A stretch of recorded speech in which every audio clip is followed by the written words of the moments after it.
Hello everyone, welcome to Bajirao Ias Academy Interview Guidance Program 2023. In this session, we will be discussing about the caste census. Recently caste census has gained a lot of prominence. Particularly the caste census has been done in Bihar, and therefore there are also demands from other states to conduct a caste census, a comprehensive caste census, to know about the socio-economic conditions of various communities. Now, after that, we should also discuss about the importance of freebies. So freebies are also a very important topic for your interview. So you can expect questions on freebies. So because freebies are a financial constraint on states' fiscal resources. So therefore, in this context, we will be understanding both these topics in a comprehensive manner. Right. So firstly, when we talk about the caste census, now caste census has been done in the state of Bihar, right? So it has been done in the state of Bihar. Right. Now, in this context, what exactly is the caste census? That is what we need to understand. Now, caste census is actually under the administrative control of the Ministry of Home Affairs. Similar to census, that is also under the administrative control of the Ministry of Home Affairs. Okay, so it is actually the caste-wise tabulation of population in the census exercise. So there are different castes and their socio-economic conditions, and their backwardness is recorded in the the caste census. Now, caste census is included as a parameter in census data only 1931 census. Now, till 1931 census, the caste census as a parameter has been included in the census only till 1931 census. Okay, so as per this, the data was collected for caste in 1972, 81, 1901, and so on till 1931. So till 1931, the caste data was also collected. However, ever since independence, census had only the data related to SC/ST. Now, we all know that every 10 years census is being conducted. However, the census has data related to scheduled caste and scheduled tribe population, but the census data will not contain any caste related data related to other castes, for example OBCs, general caste, EWS. But it contains the caste data related to scheduled caste and scheduled tribe populations. So earlier, the socio-economic caste census is also in use, and in the year 2011, there was an attempt that was made towards caste census by conducting socio-economic caste census. So there was an attempt to create the socio-economic caste census. Now, in this context, we need to understand the arguments against conducting such a comprehensive caste census and arguments in favor of caste census. So through which we understand the overall desirability of the caste census. So that is being conducted in various states, and there's also demand from various states to conduct such a comprehensive caste census. Now, firstly, it makes sure that there will be availability of data on different castes. So in different states, there are a wide variety of castes. So as of now, we do not have enough data related to the OBCs or any other castes, even though we have caste related to scheduled caste and scheduled tribe populations. So therefore, the estimates of the caste is already available. Now, if you look at the point which is against the caste census, so it says that the estimates of the caste is already available. Because the government has conducted various surveys like NSS4, National Family Health Survey. So they have collected data related to scheduled caste, scheduled tribes, and OBC population. So therefore, there is no need. Now, if you carefully understand, National Family Health Survey has also conducts a regular survey. So this survey has also releases data related to these castes. So therefore, there is no need to create a separate caste census. So after that, if you talk about the argument, so which favors the caste census, it says that now there's a difference between survey and census. Okay, so data of castes such as those collected by the National Family Health Survey, National NSSO, so they are actually survey based estimates, but they are not census. Okay, so there's a difference between the survey and census. So therefore the caste census is important. So that is what this point says. So after that, the operational challenges also that we need to talk about. So when we talk about the operational challenges, conducting such a comprehensive caste census would actually be considered as a challenging, right? So such a vast geographical region and huge population and remote areas. So therefore, there are a lot of operational challenges in conducting the caste census. So therefore, the viability of conducting such a caste census is actually in question. Now, the contradictory statement which has been favoring the caste census, it says that it is actually a common practice. Okay, so conducting caste census is a common practice, and some census tables are released 5 or 7 years after the census is completed, right? So there's a huge delay in releasing the census data, so therefore we should have such a data related to different castes, so that will help us understand the socio-economic conditions of different castes. So after that, the identity politics, the other specification of caste census, right? So the argument which is against the caste census says that conducting such caste census will give rise to caste based politics in India, or vote bank politics. Now if you look at the political process in India, vote bank politics or caste based politics, religion based politics have a very crucial role, right? So they are mobilizing voters, and they are deciding the overall results in polls. So therefore, in this context, it says that it could further strengthen the caste based politics in India. So however, on the other hand, the point which is contradictory to the vote bank politics or caste based politics, it says that the caste census is necessary to understand people's socio-economic status by caste, the subcaste, right? So even though we have provided reservation, there are different castes who are still backward economically, socially, and educationally. So therefore, once we are able to know their socio-economic conditions, appropriate policies targeting those sections can be made. So this is the utility of the caste census. Okay, so in fact, if you look at the Indira Sahni judgment that was in 1992, where the Supreme Court has imposed a 50% ceiling on reservation, the Supreme Court has already also said that demanded that such evidence be collected every 10 years to screen out privileged castes from benefits of reservation. Okay, so this is what the judgment of the Supreme Court. So to screen out the privileged castes, privileged sections, so every 10 years such caste census can be conducted. So therefore it has a sanction of the Supreme Court. And after that, there's a rise in demand for reservation. Now the caste based census, once released, there are certain sections who are still backward, so therefore there's a chance that they will demand a reservation. Now if you look at the overall reservation pie, around 60% of the total posts and seats in educational institutions are already reserved. So there's a more and more demand for reservation from new sections or new communities based on the data from caste census. So however, the argument favoring the caste census says that the absence of up-to-date caste data has not prevented demands from various social groups. Even though there's lack of data from the caste census, there are different social groups, they have been favoring they are demanding for the reservation. Okay, so these are the arguments in favor against caste census. Now we need to talk about the identity politics, we need to talk about reservation, operational challenges in conducting caste census, and also availability of the data on caste.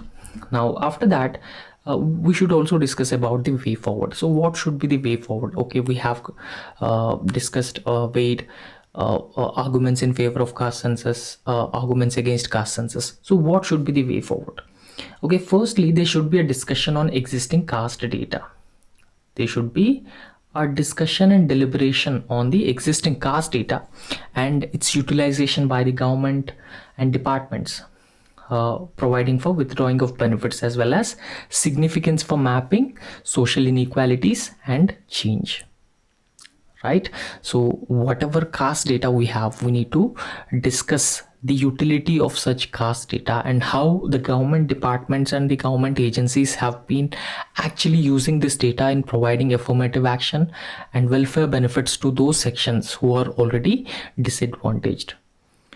Now after that, we need to focus on integrating the aggregated census data like national statistical office and National Family Health Survey. So all the data should be further aggregated, so that will help in addressing key areas beyond the census exercise. For example, maternal health. Okay, so it gives us a comprehensive exercise analysis about this. So changes in census to meet the demand of ours, such as employing methods that are precise, faster, cost effective, and involving coordination between different data generation sources. So these steps have to be kept in mind about the socio-economic caste census. However, we need to talk about the overall utility of the caste census and minimizing the negative consequences of conducting such a caste census. So it should not be used as a political tool by the political parties to mobilize the voters. Rather, we need to look for the genuine welfare requirements of the people who are already still facing the discrimination, suffering with inequalities and marginalization. Right? So this is all about the caste census. So the next topic for the discussion is about freebies. Now freebies is continuously in news because several economists, even Supreme Court has also raised its voice against freebies.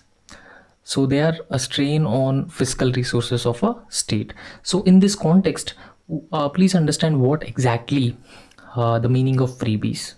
Okay, so when political parties going for polls, so they promise freebies for the people. For example, they promise free electricity, free water supply, and the monthly allowance to the unemployed, daily wage workers and women. Okay, so they even go to the extent of offering gadgets like laptops, smartphones, etc. Okay, so the overall objective of making such promises is to secure the vote of the people. So they wanted to secure the votes of the people. So the states have become now every state has become habituated to giving freebies for the people.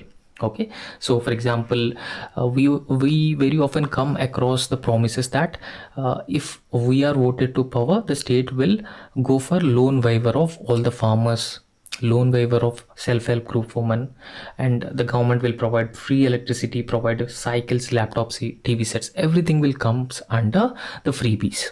So I hope you understood the concept of freebies. However, certain kinds of expenditure that are done under the populist pressures or with elections may be questionable.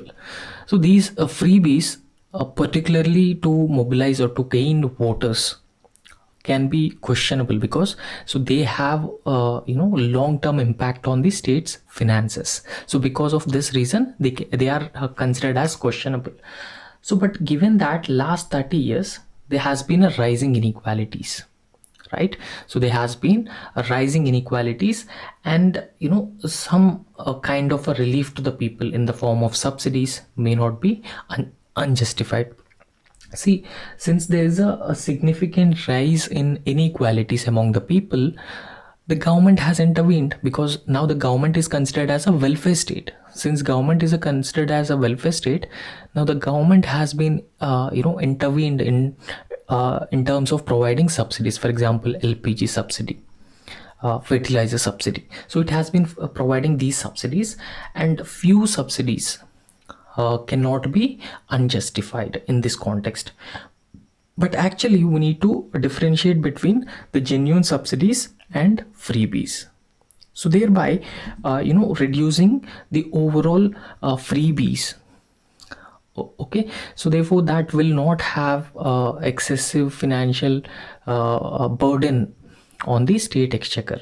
Now in this context, why there is a need for providing freebies? So why the government's providing freebies and why the people demand freebies? So firstly, it facilitates growth. Providing freebies facilitates growth. For example, the public distribution system, the employment guarantee schemes, support to education, and enhanced expenditure for healthcare. So all these factors will have a greater impact on the human capital, and it also facilitates the economic growth and the economic development. So this is the first aspect. Secondly, freebies are actually essential for fulfilling the expectations from the government, and fulfilling expectations what people have been expecting. Now, if you look at the country like India, where the states have, certain level of development. Okay, so they have the certain level of development. Now, upon the, when the elections are actually conducted, so there are certain expectations from the public, normal public. Okay. So in order to meet such expectations, different political parties comes up with these promises. Okay, so these freebies. So therefore, freebies are actually considered as essential for fulfilling the expectations of the normal public. So however, in order to attract the voters, sometimes political parties very often make unreasonable and irrational poll promises.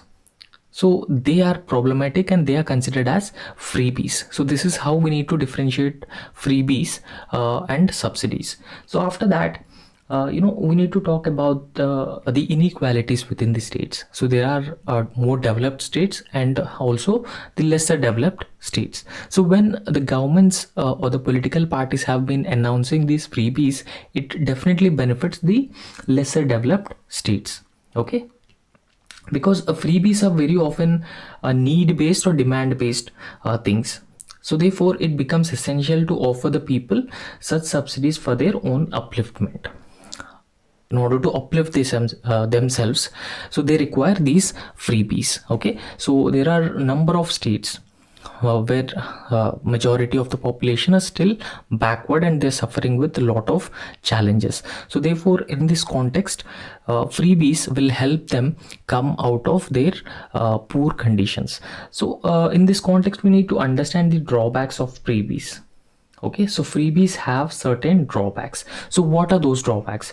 So freebies are macroeconomically unstable. Freebies are considered as unstable. So because why macroeconomically unstable? Freebies very often distort the expenditures of the government. Government will not be able to spend enough amount on social welfare. Government will not be able to spend enough amount on the capital expenditure requirements. So therefore overall it will have a greater impact on the long term macroeconomic stability of the state or the center. Secondly, we need to talk about the impact on states fiscal situation. So it also have a significant impact on the state's fiscal situation, because now if you look at the state's finances, most of the states have been facing either revenue deficit or fiscal deficit.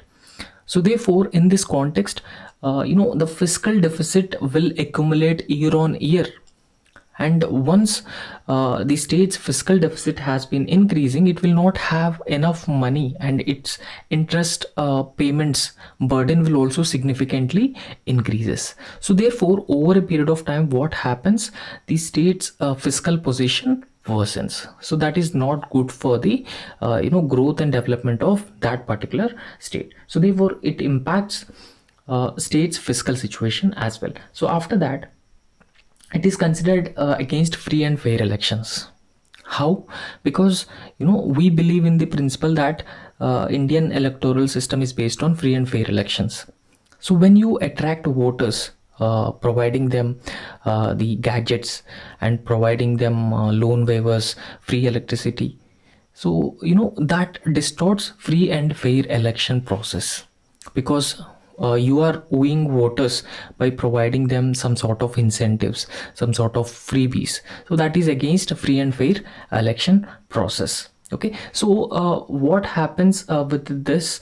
It actually disturbs the level playing field, and it also violates the purity of the overall poll process.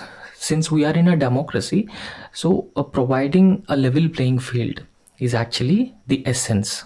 So therefore it actually disturbs the level playing field, and it also vitiates the purity of poll process. Now in this context, what we need to be done, uh, we need to differentiate between the freebies and the subsidies. So subsidies are very important for the certain sections of the people.